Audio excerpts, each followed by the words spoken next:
विशेषता ये रखी गई है कि अगर जल से स्नान हो, दुग्ध से स्नान हो, तो पत्थर का कोई प्रभाव दूध और पानी पर नहीं पड़ना चाहिए। अगर उस जल का आचमन कर ले तो उसका शरीर पर कोई दुष्परिणाम ना हो जाए।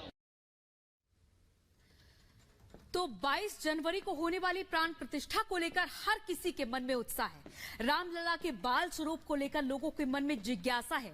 मंदिर ट्रस्ट ने रामलला की तस्वीर तय कर ली है और आपको बताते हैं कि 22 जनवरी को मूर्ति की प्राण प्रतिष्ठा की जाएगी। वो कैसे होगी और साथ ही आपको ये भी दिखाते हैं कि राम उत्सव को लेकर देश में कैसा माहौल है। रिपोर्ट देखिए। मेरी चौखट पे चल के आज चारों धाम आए। कैसे होंगे मेरे राम?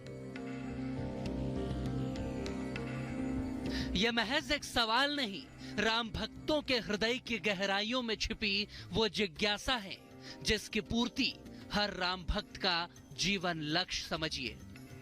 आस्था के अनंत प्रतिमानों को मिलाकर मन में जब एक छवि बनती है, वो मूरत होगी मेरे राम की।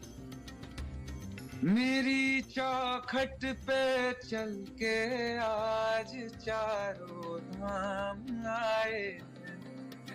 बजाओ ढोल स्वागत में मेरे घर राम आए।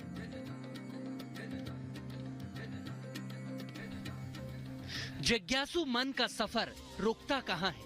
तभी तो आकांक्षाओं के सागर में गोते लगाकर ये पूछता है, माता कौशल्या के लल्ला में क्या वही बालकोचित चपलता होगी?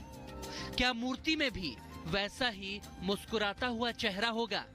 मासूम मुस्कान और मर्यादा का तेज दिखेगा ना?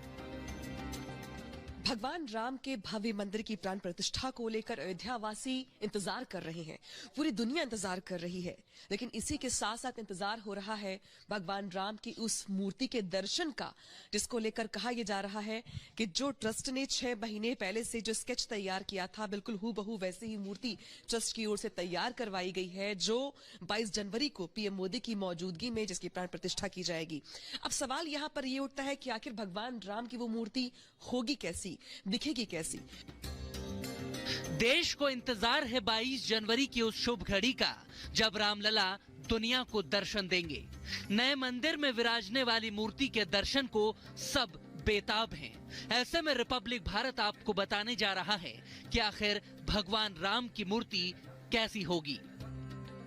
ये जो आप मूर्ति देख रहे हैं, ये मूर्ति बिल्कुल वैसे ही तैयार की गई है जैसा ट्रस्ट की ओर से स्केच बनवाया गया था। देख रहे हैं आप कि भगवान राम के बाल्यकाल की मूर्ति है ये, यानी कि जब भगवान 5 साल के थे तब को आधार बनाते हुए इस मूर्ति को तैयार किया गया है। चेहरे पर देख रहे हैं आप कि जो मुस्कुराहट है, मासूमियत है, और मासूमियत के साथ साथ जो तेज है वो भी यहाँ पर आप देख पा रही हैं। इसी के साथ साथ जो नक्काशी और जो खूबसूरती देख रहे हैं आप मूर्ति की, वो बताने के लिए काफी है कि ट्रस्ट की ओर से जो एक प्लान तैयार किया गया था कि चूंकि राम जन्मभूमि में भगवान राम की प्रतिमा लगानी है, तो जन्म से ही इसकी बात की जाएगी, यानी कि बाल्यकाल की ही मूर्ति यहाँ पर स्थापित की जाएगी। तो इस तरीके से ये जो मूर्ति देख रहे हैं आप, इसका एक स्ट्रक्चर तैयार किया गया था। और ये देखिए, शिल्पकार जो है चंद्रेश पांडे, उन्होंने ये मूर्ति जो है ट्रस्ट को भेंट की है। हालांकि इसी मूर्ति को आधार बना करके अगर आप माने कि भगवान राम की मूर्ति कैसी होगी जो विराजमान होगी, तो वो बिल्कुल ऐसी ही मूर्ति होगी। बाल्यकाल का आप ये रूप देख रहे हैं भगवान राम का, चेहरे पर तेज है, मुस्कुराहट है, भगवान आभूषणों से परिपूर्ण है यहाँ पर। इसके अलावा पीतांबर उन्होंने पहन रखा है।